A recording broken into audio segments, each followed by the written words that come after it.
This channel does not promote any violent, harmful, or illegal activities. All content provided by this channel is meant for an education purpose only. নমস্কার, আপনারা দেখছেন টিভি9 বাংলা। আমি শুভজিৎ রয়েছি আপনাদের সঙ্গে। রাত 10:30 মানে নিউজ টপ 9। নিউজ টপ 9 এই মুহূর্তে গুরুত্বপূর্ণ বেশ কিছু খবরে আমরা নজর রাখবো, কিন্তু শুরুতেই দুটো বড় খবর, দুটো বিগ ব্রেকিং। বিগ বলে আমি পিসিআরকে বলবো বিগ বলে প্লে করতে দুটো বিগ ব্রেকিং। প্রথম কি খবর রয়েছে? দেগঙ্গা বইমেলা বিপত্তি। কেন বিপত্তি? সেখানে কি হয়েছে? ভিড়ের চাপে বইমেলার গেট ভেঙে গিয়েছে। সেখানে অত্যাধিক পরিমাণে মানুষ সেখানে পৌঁছেছিলেন। গানের অনুষ্ঠান দেখতে প্রায় 30,000 মানুষের সমাগম সেখানে হয়েছিল বলে জানা যাচ্ছে। বিশৃঙ্খল পরিস্থিতির সৃষ্টি হয়। ভিড়ের চাপে গেট ভেঙে 5 জন আহত হন বলে জানতে পারা যাচ্ছে।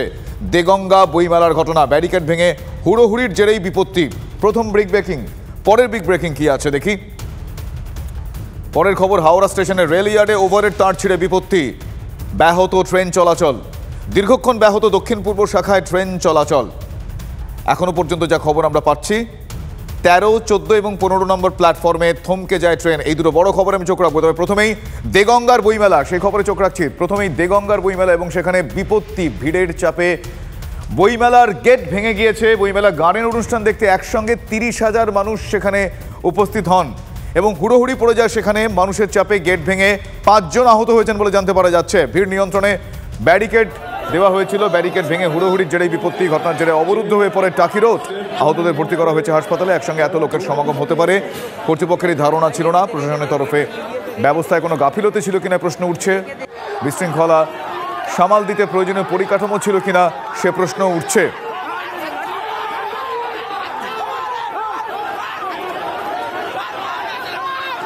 আমার সহকর্মী দীপঙ্কর এই মুহূর্তে রয়েছেন আমার সঙ্গে সরাসরি। দীপঙ্করের কাছ থেকে আমি এই মুহূর্তের আপডেট জানতে চাইব। দীপঙ্কর, গানের অনুষ্ঠান ছিল, বইমেলা, সেখানে এত মানুষের সমাগম হতে পারে এই ধারণা বোধহয় ছিল না, কিন্তু যেই মুহূর্তে এত মানুষ আসলেন সেখানে পরিস্থিতি নিয়ন্ত্রণ করা গেল না কেন? এরকম পরিস্থিতি হলো কেন? দেখো, পরিস্থিতি ধীরে ধীরে শান্ত হচ্ছে। এখন এই মুহূর্তে রাত্রির অনেক হয়ে গেছে, কিন্তু যে অবস্থা হয়েছিল সেটা কিন্তু মারাত্মক অবস্থা ছিল। পুলিশ উপযুক্ত ছিল না, যার কারণেই কিন্তু এরকম একটা অবস্থা হয়। দেগঙ্গার বেড়াচাপাতে যে বইমেলা, তার আজকে শেষ দিন ছিল এবং এই শেষ দিনে যখন প্রচুর মানুষ এসে যান, প্রায় 30 থেকে 40,000 মানুষ চলে এসেছেন এমনটা কর্তৃপক্ষের বক্তব্য। এবং তারই পরিপ্রেক্ষিতে কিন্তু প্রচুর মানুষের যে ভিড়ের চাপ, তার পরিপ্রেক্ষিতে কিন্তু এই ধরনের একটা ঘটনা ঘটে। গেট ভেঙে পড়ে। এই ঘটনায় প্রায় 5 জন আহত হয়েছে এবং তাদেরকে হাসপাতালে নিয়ে যাওয়া হয়েছে চিকিৎসা করার জন্য। এবং পুলিশ খতিয়ে দেখছে এর পেছনে অন্য কোনো কারণ আছে কিনা। কিন্তু কোনো কারণের থেকেও বড় বিষয় যেটা শুভজিৎ, সেটা হচ্ছে এই যে বইমেলা যার শেষ দিন ছিল, একটা গানের অনুষ্ঠান ছিল এবং প্রত্যেকটা বইমেলাতে জেলার বিভিন্ন প্রান্তে এটা লক্ষ্য করা যাচ্ছে, একটা গানের অনুষ্ঠান রাখা হচ্ছে যাতে প্রচুর মানুষের সমাগম হয়। আর তার পরিপ্রেক্ষিতে কিন্তু মানুষ এসেছিলেন এবং সেই মানুষজনগুলো তারা মূলত দেখছিলেন গানের অনুষ্ঠান দেখবার জন্য। বইমেলাকে কেন্দ্র করে যে বই কেনা বা এই বিষয়গুলোর থেকেও বড় বিষয় ছিল গানের অনুষ্ঠান। সেই অনুষ্ঠান দেখতেই কিন্তু মানুষের ভিড় জমেছিল এবং যাকে কেন্দ্র করে এত ভিড়, সেই ভিড়ের কারণে গেটের উপরে প্রেশার পড়ে এবং সেই প্রেশার রাখতে পারেনি গেট, তারপরেই কিন্তু গেট পড়ে যায় এবং এই ঘটনায় 5 জন আহত হয়েছে। তাদেরকে হাসপাতালে নিয়ে যাওয়া হচ্ছে। পুলিশ তাদের তদন্ত করছে যে এই ঘটনায় অন্য কোনো কারণ আছে কিনা, সেগুলোও কিন্তু খতিয়ে দেখা হচ্ছে। শুভজিৎ, সেই গানের অনুষ্ঠান কি বাতিল করা হয়েছে? সে গানের অনুষ্ঠান পরবর্তীকালে কি হয়েছে না অনুষ্ঠান বাতিল করা হয়েছে?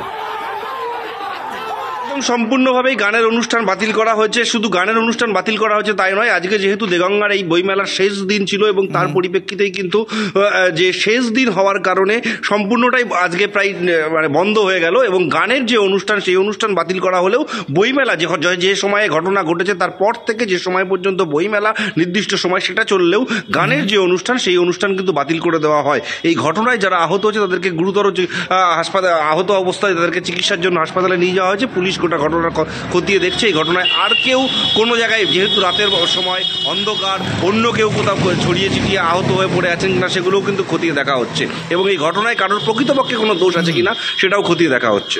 ধন্যবাদ দীপঙ্কর। কথা বলছিলাম আমার সহকর্মী দীপঙ্করের সঙ্গে। দেগঙ্গা বইমেলা আজকে একটি গানের অনুষ্ঠানকে কেন্দ্র করে বিশৃঙ্খল পরিস্থিতি।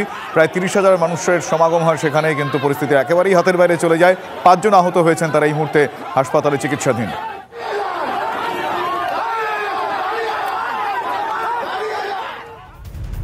অন্যদিকে হাওড়া স্টেশনে কিছুক্ষণ আগে আপনাদের বলছিলাম, সেখানে ওভারহেড তার ছিঁড়ে বিপত্তি।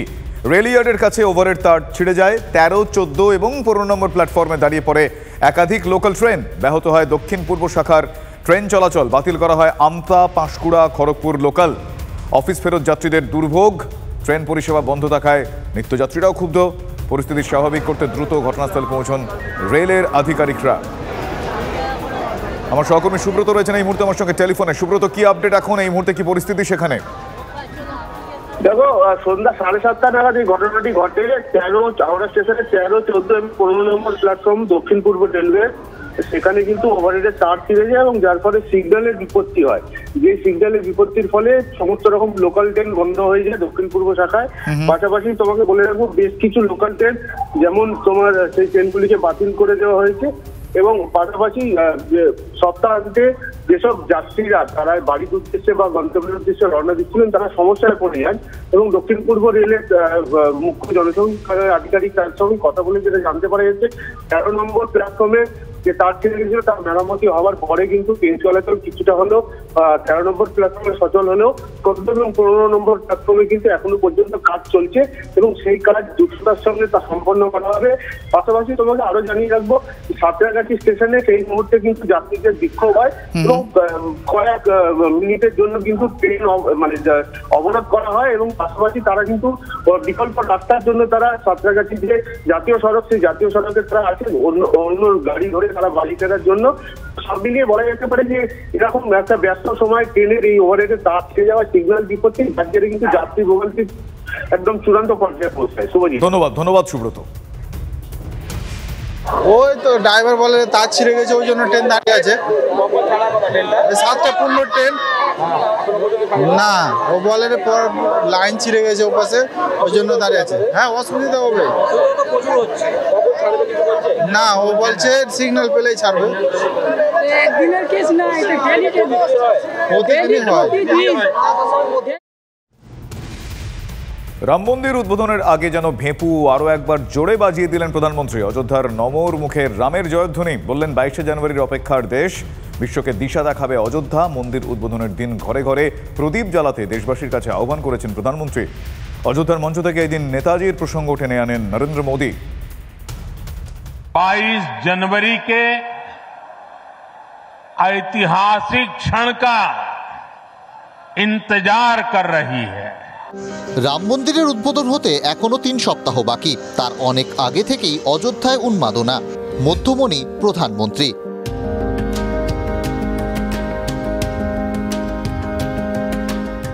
অযোধ্যায় মন্ত্রোচ্চারণ এবং পুষ্পবৃষ্টির মাধ্যমে তাঁকে স্বাগত জানানো হলো।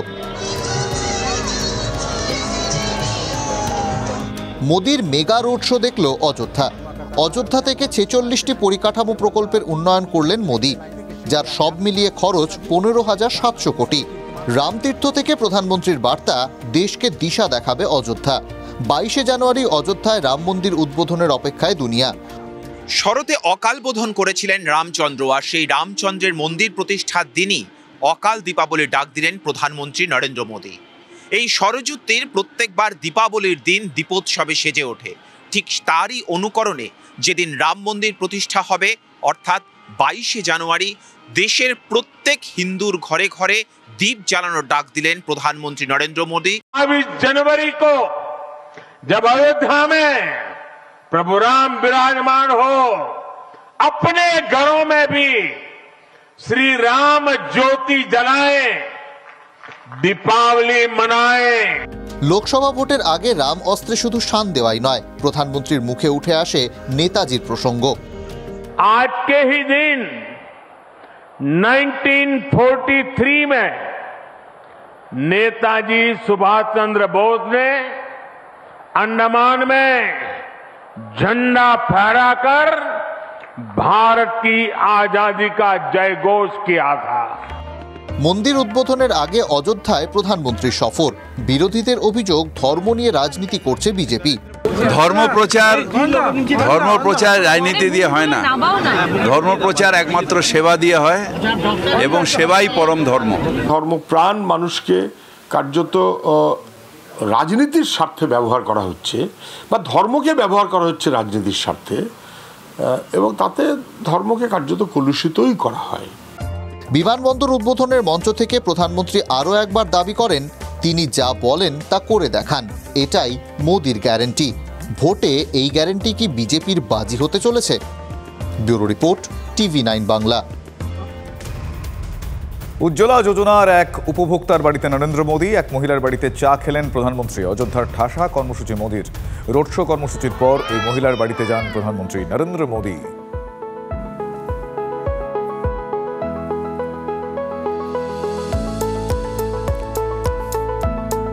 नमस्ते जी। नमस्ते। ओहो, ऐसा मत कीजिए आप लोग। तो आप सूरज के पिताजी हैं? अच्छा, और ये कौन है?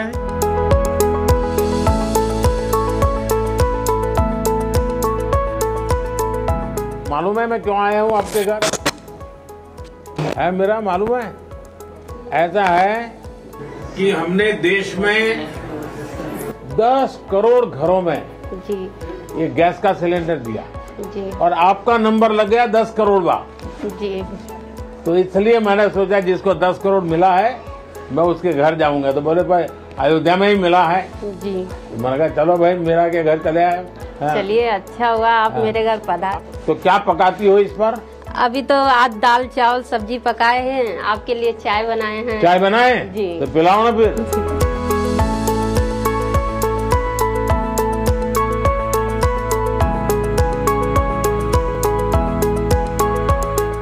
दूध वाली चाय है जी। तो दूध यहाँ का मिल जाता है आप जी पैकेट वाला मंगाते हैं। हाँ। লোকসভা ভোটের আগে দুদিনের সফরে কলকাতায় মোহন ভাগবত। এআইএফএফ সভাপতি তথা বিজেপি নেতা কল্যাণ চৌবের বাড়িতে যান আরএসএস প্রধান। এরপর প্রাক্তন সিবিআই কর্তা তথা প্রাক্তন মন্ত্রী উপেন বিশ্বাসের বাড়িতেও যান মোহন ভাগবত।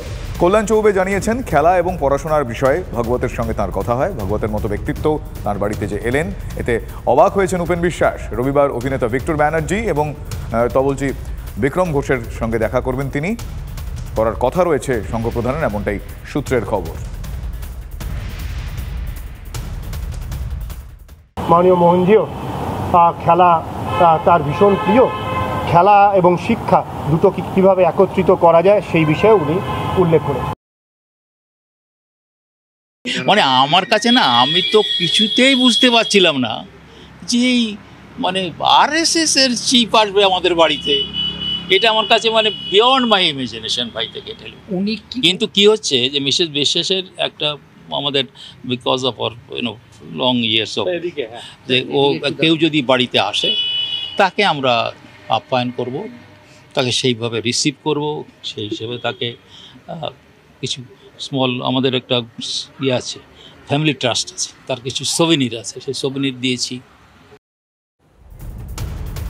মুখ্যমন্ত্রীর বিরুদ্ধে বিস্ফোরক অভিযোগ করলেন বিরোধী দলনেতা শুভেন্দু অধিকারীর দাবি, শুক্রবার এসএসকেএমের সুপারের চেম্বারে মুখ্যমন্ত্রীর বৈঠক।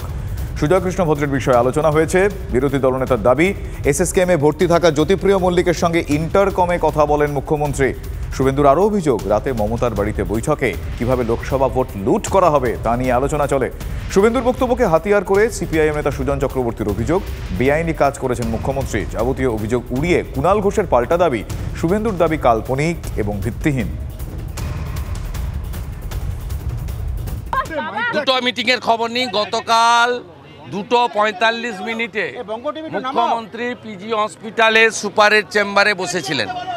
সেখানে স্বাস্থ্য সচিব নিগম, কলকাতা পুলিশের মমতা কমিশনার বিনীত গোয়েল, পিজির সুপার ছিলেন।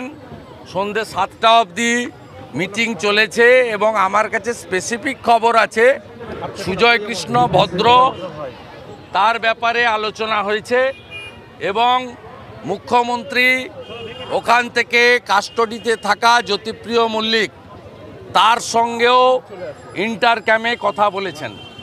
দ্বিতীয় মিটিং সন্ধ্যাবেলা মুখ্যমন্ত্রীর বাড়িতে হয়েছে।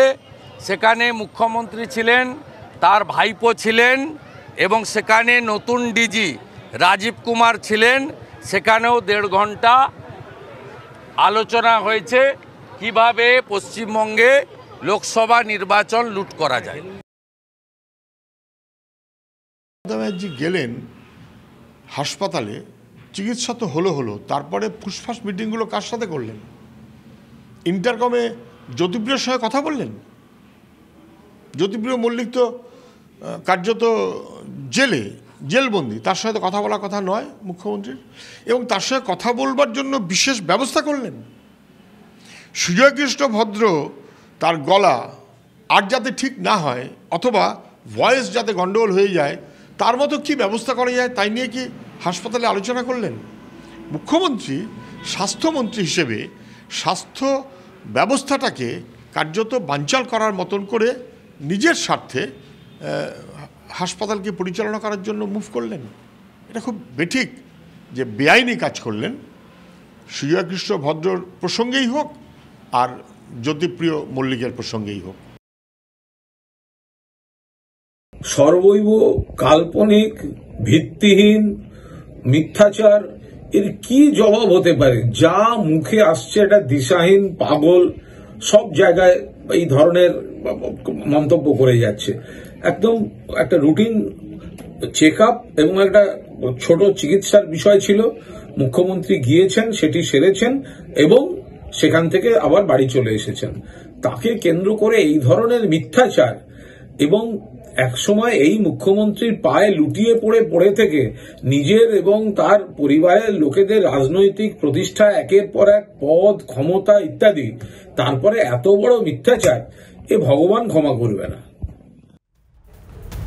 অর্জুন সিং ও সোমনাথ শ্যাম দ্বন্দ্ব মেটাতে গিয়ে আরও অস্বস্তিতে পড়লেন সুব্রত বক্সী। তৃণমূলের রাজ্য সভাপতির ডাক এড়ালেন জগদ্দলের তৃণমূল বিধায়ক সোমনাথ শ্যাম। এদিন নৈহাটিতে যান সুব্রত বক্সী। নৈহাটি পুরসভায় চলেও আসেন সাংসদ অর্জুন সিং। সোমনাথের জন্য অপেক্ষার পরও না আসায় ফিরে আসেন সুব্রত বক্সী। যদিও সোমনাথের দাবি বৈঠকে ডাকাই হয়নি তাকে। ওই বৈঠকে অনুপস্থিত ছিলেন সেচমন্ত্রী তথা নৈহাটির বিধায়ক পার্থ ভৌমিক এবং বীজপুরের তৃণমূল বিধায়ক সুবোধ অধিকারী। আর এই বৈঠকের আগে কালীঘাটে অভিষেক বন্দ্যোপাধ্যায়ের সঙ্গে দেখা করেন তাপস রায় এবং পার্থ ভৌমিক। ছিলেন কুণাল ঘোষ এবং ব্রাত্য বসু। আমার মনে হয় এই যে ব্যাখ্যাটা যে আজকে কোনো বৈঠক ছিল, এটাই একটা ভুল মেসেজ বেরিয়েছিল মার্কেটে। আমাকে এই বিষয়ে কিছু বলা হয়নি, আমি কিছুই জানি না, কিন্তু শুধুমাত্র বলা হচ্ছে যে আমি এড়িয়েছি। আমি কোনো মিটিং এড়াইনি, আমাকে কোনো মিটিং এর কথা বলাই হয়নি এবং আমাকে কোনো ডাকাও হয়নি, কোনো নলেজের মধ্যেও নেই ব্যাপার এটা। আমি প্রথম দিন থেকে বলেছি, আজকেও তাই বলছি, বক্সিদা নৈহাটি উৎসবে আসার কথা ছিল, বক্সিদা এসছেন। এর বাইরে একটা কথাও আমিও কোনোদিন বলিনি, বক্সিদাও কাউকে বলেনি। গ্রামে আত্মীয়র বাড়িতে ফিরতেই গ্রেফতার মাওবাদী যুবক। বীরভূমের ময়ূরেশ্বরের বেলিয়া গ্রামের পুকুর পাড়ার ঘটনা। গত 12 বছর ধরে ফেরার ছিলেন বাবুল সূত্রধর। ধৃতের বিরুদ্ধে দেশদ্রোহিতা, এলাকায় সন্ত্রাস সহ একাধিক অভিযোগ রয়েছে। কয়েকদিন আগেই গ্রামে এক আত্মীয়ের বাড়িতে আসেন ওই যুবক। খবর পেয়ে রামপুরহাটের এসডিপিও ধীমান মিত্রের নেতৃত্বে শনিবার ওই বাড়ি ঘিরে ফেলে রামপুরহাট থানার বিশাল পুলিশ বাহিনী। গ্রেফতার করা হয় এই বাবুল সূত্রধরকে।